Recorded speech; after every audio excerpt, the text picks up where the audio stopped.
You just listen to the old Pork Chop Express here now, and take his advice on a dark and stormy night when the lightning's crashing and the thunders roll and the rain's coming down in sheets thick as lead. Just remember what old Jack Burton does when the earth quakes and the poison arrows fall from the sky and the pillars of heaven shake. Yeah, Jack Burton looks that big old storm right square in the eye and he says, "Give me your best shot, pal. I can take it." This is Jack Burton in the Pork Chop Express, and I'm talking to whoever's listening out there. It's a pretty amazing planet we live on here, and a man would have to be some kind of fool to think we're all alone in this universe. Here we go.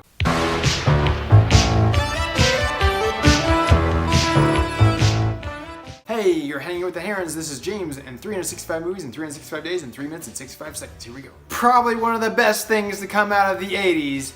This film, Big Trouble in Little China. Am I super excited about tonight? So excited about tonight. I can't wait to share this film with you. What's great about this film, I think, too, is that it is a gem that most of you may not have seen, which is super exciting because you need to see this film. It is fantastic. It stirs up all kinds of fun emotions as a child. It has a lot of childlike wonderment in it as far as its mystery and its magic and its sorcery, and I won't go too into detail, but then the martial arts and the action and the machine guns. It's great. It's such a great movie. And those of you who have seen this film know how great it is and are just as excited as I am to be sharing this film with the rest of everyone else out there. So let's get into that cast. Donald Lee, the great Victor Wong.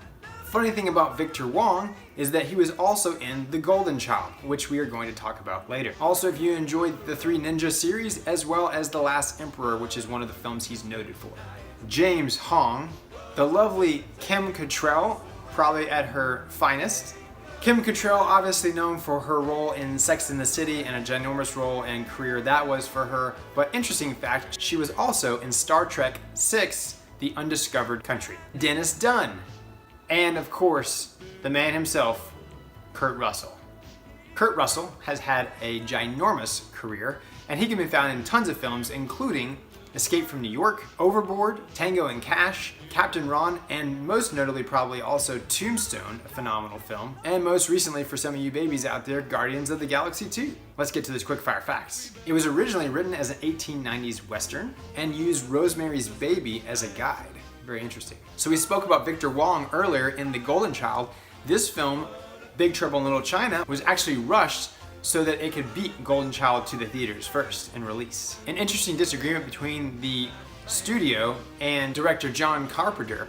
Carpenter wanted both of the heroes to be on the same level, whereas the studio preferred Kurt Russell to have a very heroic scene, in fact even incurring for Wang to say he is very courageous. So kind of gave that imbalance there a little bit, but I think Carpenter was able to bring them back together and really show them as equal heroes. What do you think? John Carpenter and his band apparently sang the title song. That's pretty funny. After screenings, Kurt Russell remembers never being asked so many times what it felt like to be in the best movie of the year, and then once it was actually released, he didn't get so many questions like that. But it's such a great cult film. I really hope you enjoy it. In fact, The Rock actually wants to remake it with John Carpenter. What do you think about that? Thanks again for joining me, James, hanging with the Herons at 365 movies in 365 days in 3 minutes and 65 seconds. We're all done. Peace. Take us away. Big trouble.